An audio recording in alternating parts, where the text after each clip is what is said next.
আপোনাৰো কেতিয়াবা মন যায় নেকি যে ঘৰতে এটা টাৱাৰ স্থাপন কৰি মাহে উপাৰ্জন কৰিবলৈ মাহে হাজাৰ হাজাৰ টকা টাৱাৰ স্থাপন কৰি ঘৰৰ মাটিত হওক বা ঘৰৰ ছাদত হওক টাৱাৰ স্থাপন কৰি টাৱাৰ বহাই আপুনি ইনকাম কৰিব বিচাৰে নেকি হয় এইবাৰ Bsnlয়ে সেই সুবিধা দি আছে কাৰণ দেশত ইতিমধ্যে ব্যক্তিগত টেলিকম কোম্পানীসমূহৰ নিৰিখ বৃদ্ধিৰ পাছতে Bsnl এতিয়া আগবাঢ়িব ধৰিছে লাহে লাহে Bsnlৰ গতি হ্ৰাস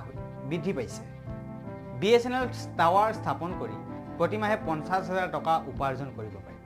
হয় চাৰিওফালে খালী লটত আমি দেখা পাওঁ বেছিভাগ টাৱাৰে Bsnl বা অন্যান্য মোবাইল টাৱাৰে থাকে ইয়াৰ বাবে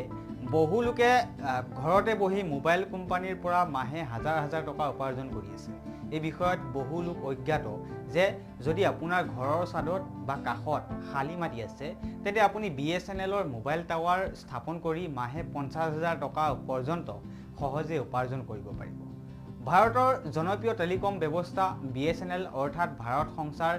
নিগম লিমিটেডে এই সেৱা আগবঢ়াইছে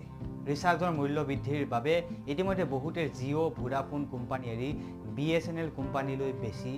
বাছনি কৰি লৈছে আৰু তাৰ পাছতে এতিয়া খবৰ এটা ওলাইছে যে আপুনিও আপোনাৰ খালী মাটিত বা খালী ছাদত Bsnl টাৱাৰ স্থাপন কৰি প্ৰতিমাহে 50,000 টকা উপাৰ্জন কৰিব পাৰিব কেনেকৈ উপাৰ্জন কৰিব পাৰিব এই মুহূৰ্তত আপোনাক সবিশেষ জনোৱাৰ চেষ্টা কৰিছোঁ হয় Bsnl টাৱাৰ স্থাপন সেৱা তিনিটা কোম্পানীৰ GTL ইনফ্ৰাষ্ট্ৰাকচাৰ লিমিটেড